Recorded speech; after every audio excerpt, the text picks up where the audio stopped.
Friends, ഞാൻ വന്നിട്ടുള്ള കർക്കിടക മാസത്തിൽ നമ്മൾ കഴിച്ചിരിക്കേണ്ട ഒരു സാധനമാണ്. ഇതാണ് കഞ്ഞിക്കൂർക്കൽ എന്ന് പറയുന്നത് കേട്ടോ, ഞങ്ങളുടെ അവിടെയൊക്കെ. അപ്പം ഞാനത് കുറേ പറിച്ച് അതാ നന്നാക്കിയതിൻ്റെ കോലാണ് കേട്ടോ അവിടെ ഇട്ടത്.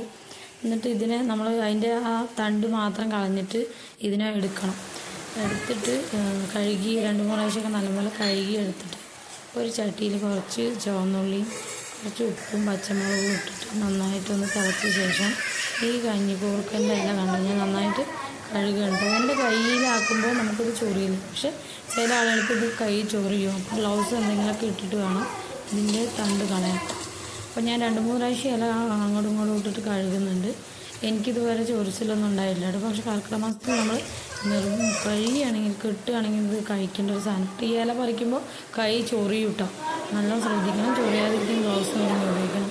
അങ്ങനെ നമ്മൾ ഈ ചുവന്നുള്ളിയും പച്ചമുളകും വെള്ളവും കൂടി ഇട്ടിട്ട് നന്നായിട്ട് തിളച്ച ശേഷം ഈ ഇല അതിലിട്ട് കഴിഞ്ഞാൽ ഒരു 3-4 മിനിറ്റിൻ്റെ ഉള്ളിൽ ഇത് നന്നായിട്ട്